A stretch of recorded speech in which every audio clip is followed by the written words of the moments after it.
So we're calling upon Dr. Mustafa, who actually gonna talk about diagnosing scaphoid fractures on direct radiography with deep learning. Dr. Mustafa, the stage is yours.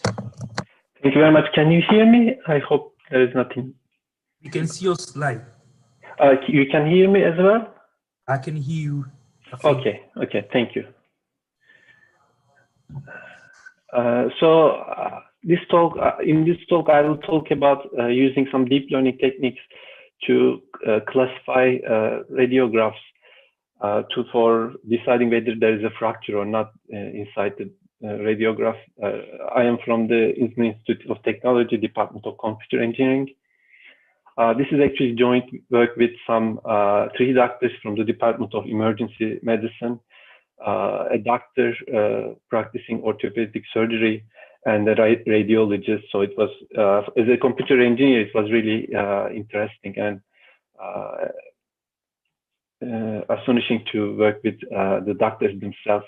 And this talk is actually based on our joint research published in the European Journal of Trauma and Emergency Surgery.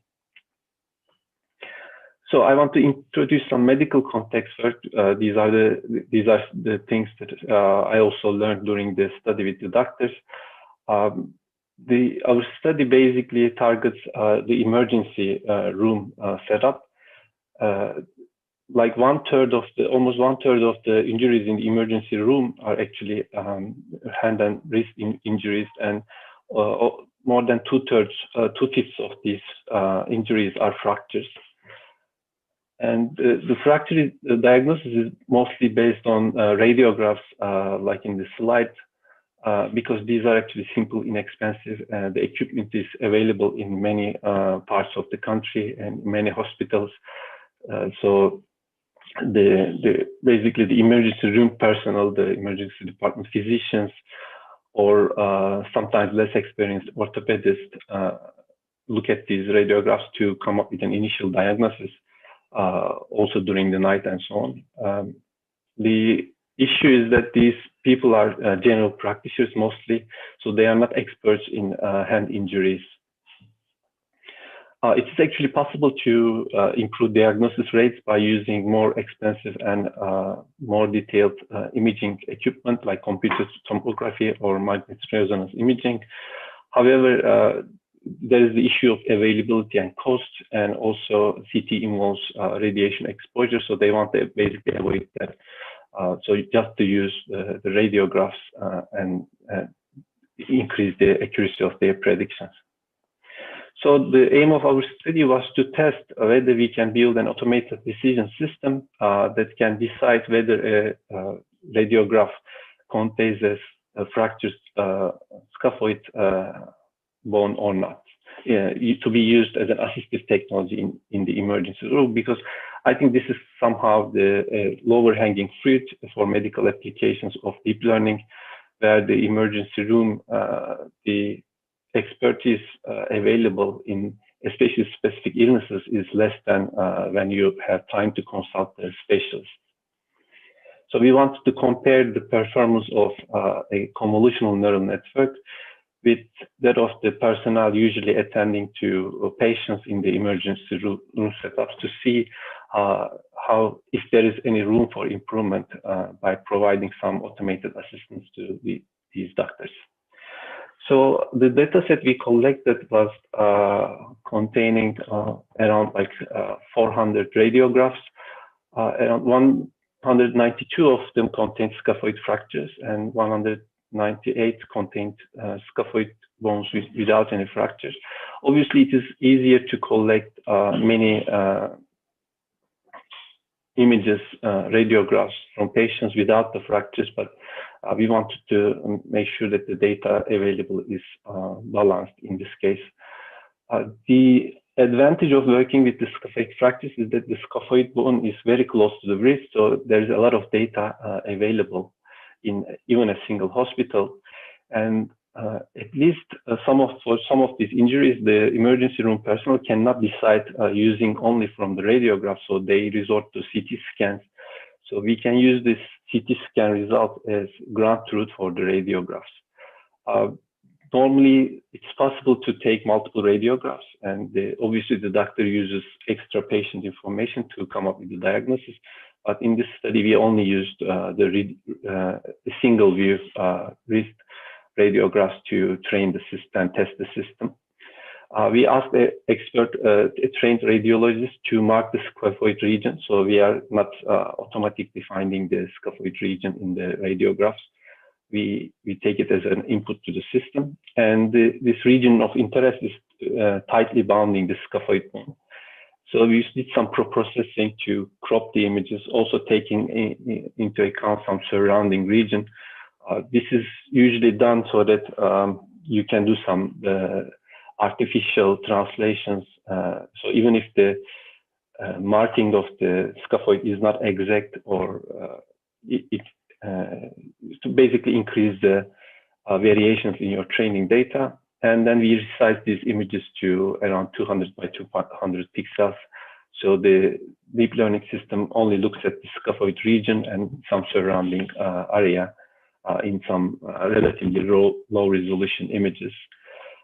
In the beginning of the study, we set aside like 100 of the radiographs for test purposes, and these was not used in the training and test in the validation parts of the study, so that we can treat them as novel patient data. Almost 300 remaining images we split into training and validation sets.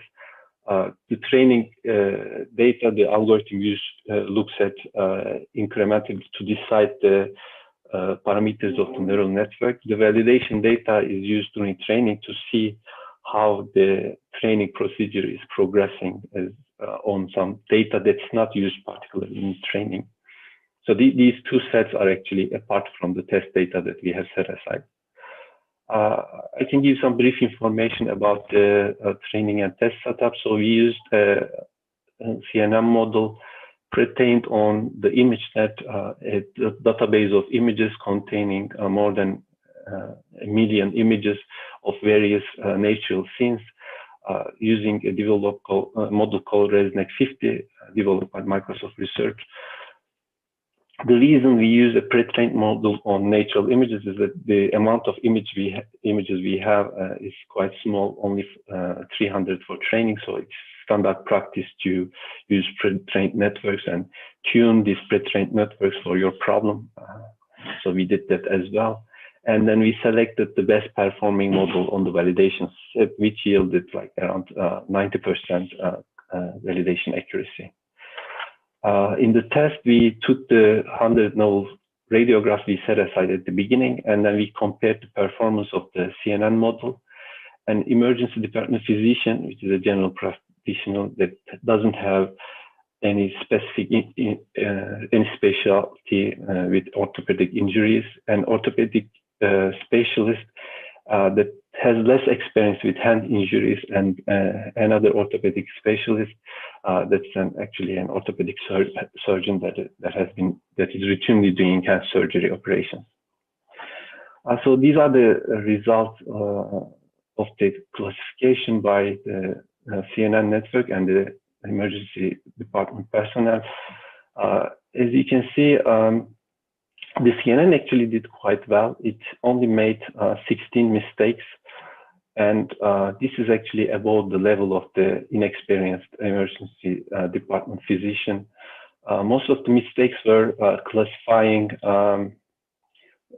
the fractured, so missing some fractures, almost 3 times as much as the classifying normal bones as fractures.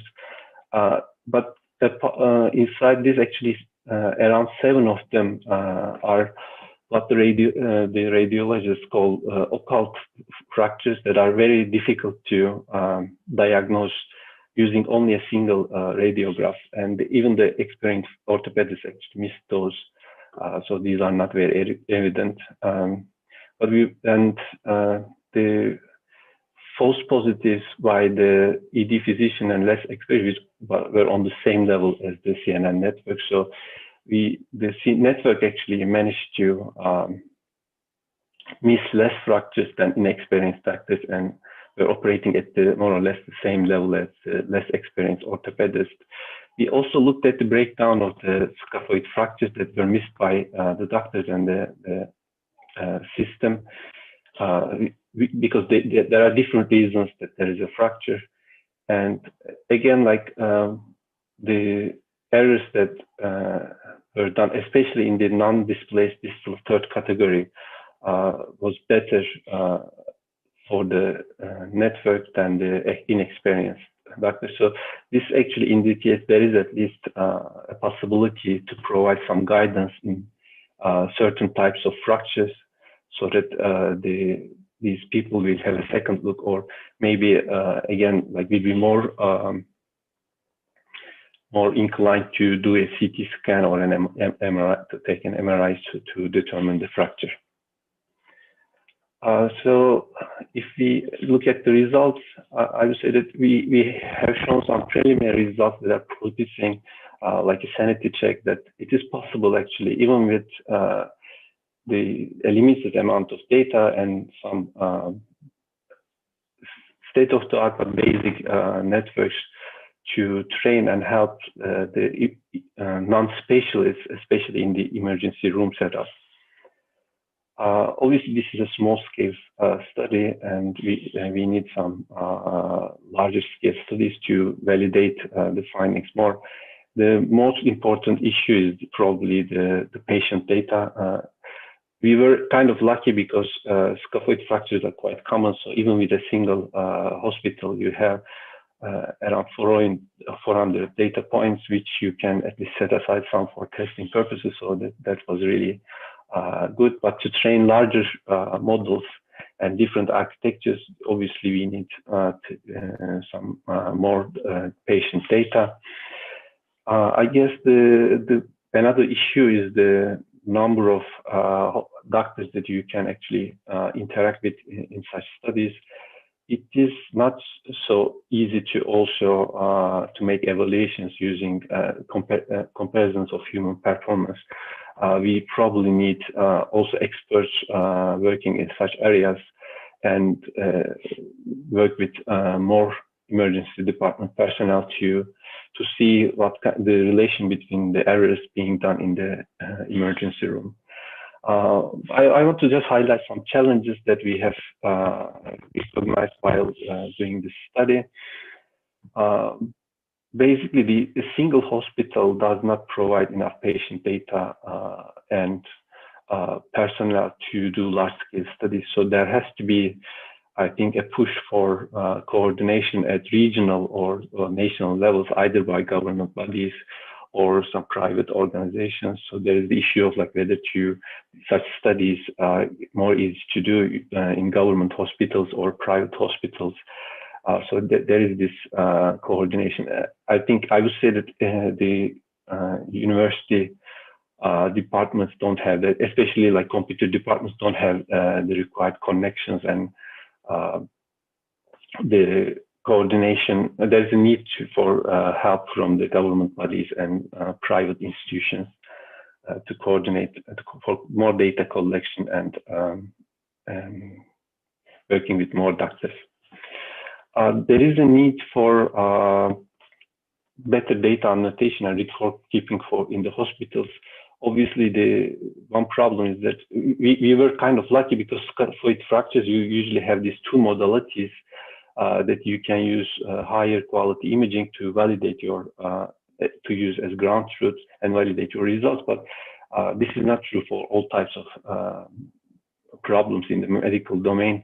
So there is the issue of data annotation. That there should probably be more long-term tracking of patients, and these should be digitized so that we can actually use more kind of modalities to come up with the correct data annotations. There is also the issue of record keeping by the doctors. Sadly, in the emergency room, especially, the doctors are on a tight schedule. The number of patients are quite high. Daily, they are seeing hundreds of patients. So the record keeping is not at probably the level required by the computer science department and the deep learning, which really requires detailed data and large amounts of data. So there is probably need to improve the common practice, especially in the emergency rooms, if that is the target domain. We also didn't look at the performance of the system as an assistive technology, so we only sort of used the test data, and the system and the doctors looked at only a single radiograph alone, separated from each other to come up with the diagnosis. I would say that there is a need to test such systems in the actual emergency room setups to see whether the reaction of the doctors from the input from such automated systems, to see how we can improve the feedback given to the doctors. So there is a need to work with close trained test cycles together with the doctors in the actual daily setup. There are actually quite a few possible research directions that can be taken to improve the baseline system that we have developed. Obviously, we can take into account multiple radiograms taken from different viewpoints. That will definitely help reducing the rates for classification of fractures that are not visible on only a single view. And usually, to achieve the best possible performance, it's common to use actually multiple classifiers or use alternative classification techniques on top of the features learned by deep learning convolutional neural networks. Obviously, it would be better to automate the localization of the scaphoid region and not have the radiologist mark the region. And finally, I would say that the segmentation of fractures would be a good, a better indicator to the doctor, rather than saying that, okay, this radiograph contains a fracture with this probability. You could actually segment it out, or also use this segmentation in your ground truth, rather than providing the system with a single bounding box. We could have guided the algorithm using the location of the fracture, so you could train some attention models to improve the rates. And there is, again, like the issue of how interpretable are the results from deep learning. The system outputs a probability for fractures, but to use that in their guidance, the doctors need probably more data, whether the system is basing this decision on the correct regions of the scaphoid and so on. There are some technologies that help with that kind of analysis, like class activation maps. So there is some further research in that direction will probably help, especially with the assistance given to the doctors. So thanks for listening.